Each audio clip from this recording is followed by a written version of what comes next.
शंकर का नाम, प्रभु का नाम, राम नाम, कृष्ण नाम, शिव नाम औषधि का कार्य करता है।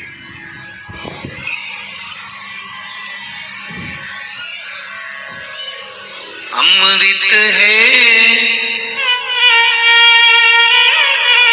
नाम हरि का,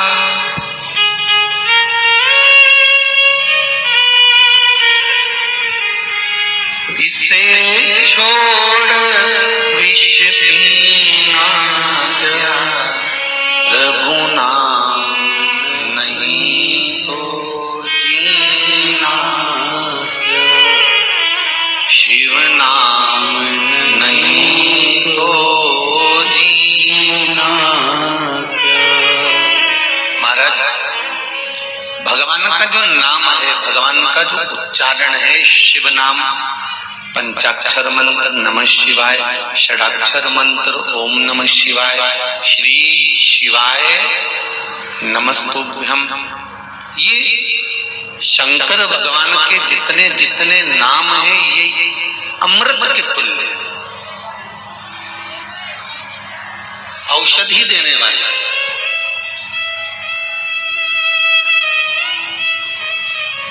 एक बात हम कहना चाहेंगे, आप लोग अगर स्मरण किए होंगे, जब बहुत शरीर में ताप पड़ रहा हो, बहुत बुखार आ रहा हो, डॉक्टर अपना काम करे, वो डॉक्टर का काम है। दवाई देना डॉक्टर का काम है, वो दवाई भी देगा, औषधि भी देगा।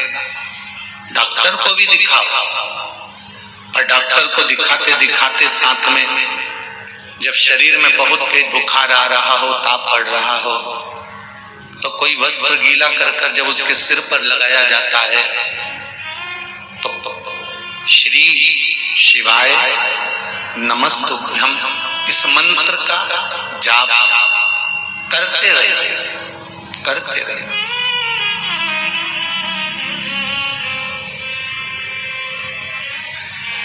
औषधि का कार्य करेगा।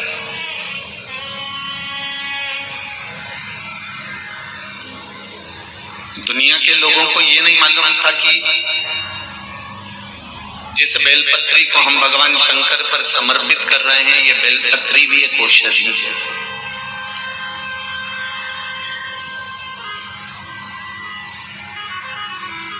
हम तो चढ़ाकर आ जाते थे और पंडित जी उसको उठाकर, या जो वहां के ट्रस्टी होते थे, सेवक होते थे, उसको उठाकर पानी में विसर्जन कर देते थे।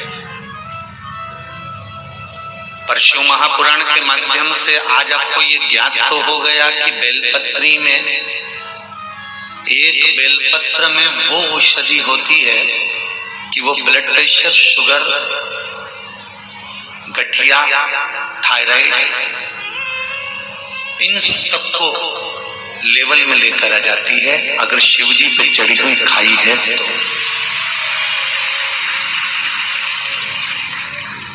पहले लोगों ने बहुत हंसी करी कि बेलपत्र खाने से कोई रोग मिटता है, बेलपत्र खाने से कोई, बेलपत्र शिव जी पे चढ़ी हुई खाने से क्या रोग समाप्त होगा। पर ये पर्चे जो ढेर सारे लोग भेज रहे हैं, इनको आप जब पढ़ेंगे, हम इन पर्चों को लेकर नहीं जाते। ये पर्चे सागर के पर्चे सागर में ही रहेंगे, जहां कथा करने जाते हैं वहां के पर्चे वहीं छोड़ देते हैं, और आप उस पर्चे को यहाँ से लेकर जाकर पढ़ाई कर सकते हो। उसमें मोबाइल नंबर भी देते हैं, आप उनसे बात भी कर सकते हो कि आपने ये पत्र लिखा था और आपको ये फायदा हुआ था।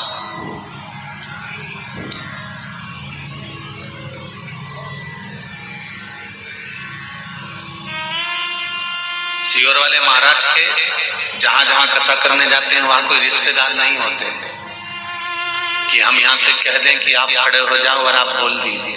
और हमको तो वो तुम्हारा भाग्य लिखना भी नहीं आता कि पर्चे पर हम लिख के बोल दें कि आप वहां से आए हो या यहाँ से आए हो, हमको मालूम भी नहीं, हम तो आपके जैसे।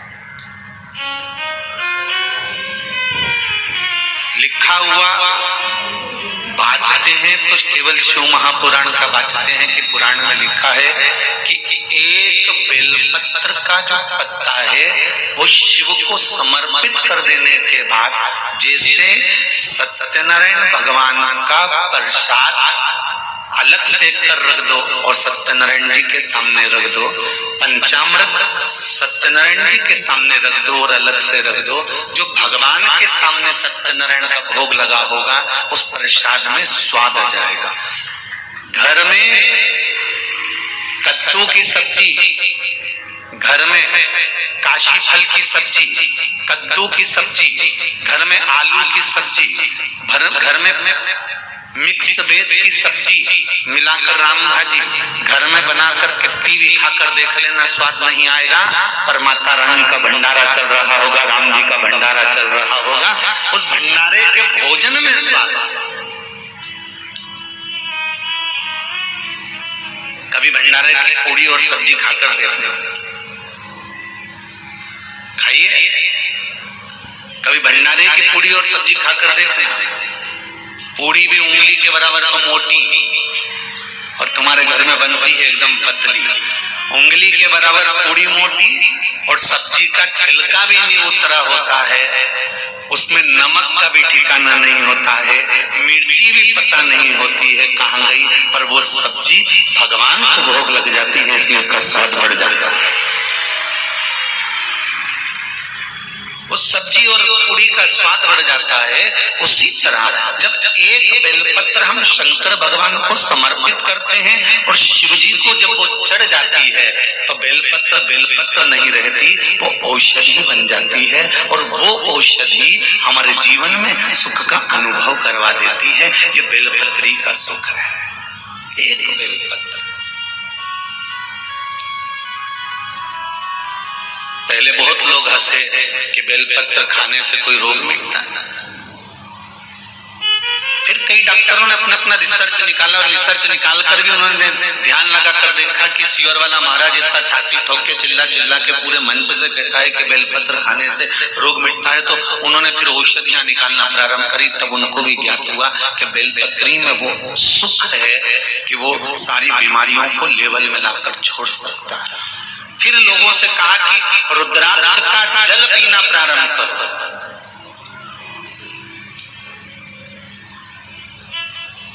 पर रुद्राक्ष भी असली होना चाहिए। कुबेरेश्वर धाम से जो रुद्राक्ष आपको मिल रहे थे अभी तो खैर वहां बंद कर दिया गया है, गर्मी बहुत पड़ रही है और कुबेरेश्वर धाम पर इतनी व्यवस्थाएं नहीं है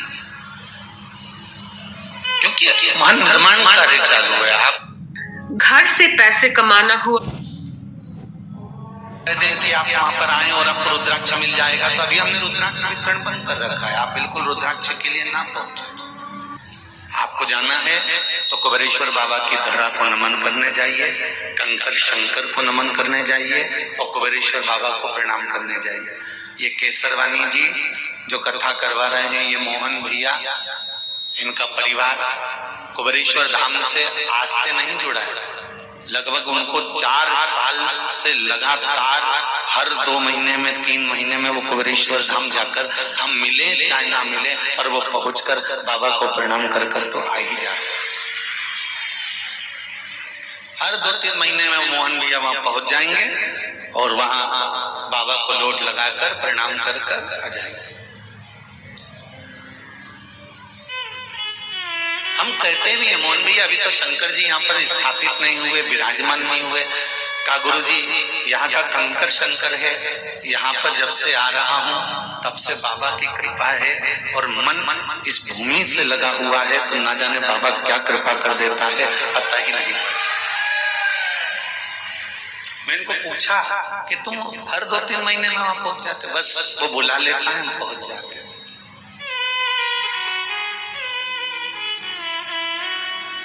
व्यासपीठ से कहा गया कि रुद्राक्ष असली होना चाहिए। जो रुद्राक्ष आपको कुबेरेश्वर धाम से दिए जाते हैं वो रुद्राक्ष कोई साधारण नहीं है भाई। उस रुद्राक्ष को आप कभी योग लगेगा तो वहां आएंगे तो रुद्राक्ष के फल रहते हैं, उसका गलाकर उसका छिलका निकालना, धोना, फिर आप तक पहुंचाना, अभिषेक कर रुद्राक्ष उत्सव जो हुआ था उसमें जो शिवलिंग बनता है उसके अंदर पूरे रुद्राक्षों को रोज प्रतिदिन भरना, निकालना, बोरियों में रखना, फिर प्रतिदिन लाखों रुद्राक्षों का अभिषेक कर कर उसको सिद्ध कर कर तैयार किया।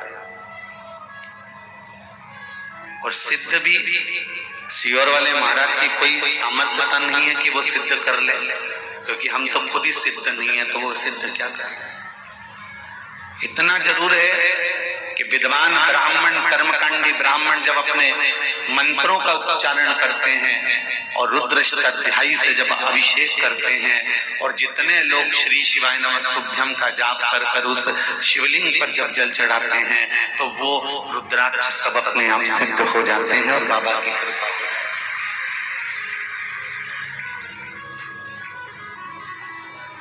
इसलिए वहां के रुद्राक्ष की महत्वता ज्यादा होती है। आप बाजार से लेंगे उसका पानी पिएंगे और वही बात है ना कि सत्यनारायण भगवान का एक प्रसाद अलग रखा है और एक प्रसाद शिव जी के भगवान के सामने रखा है, उसकी कीमत, उसकी महत्वता।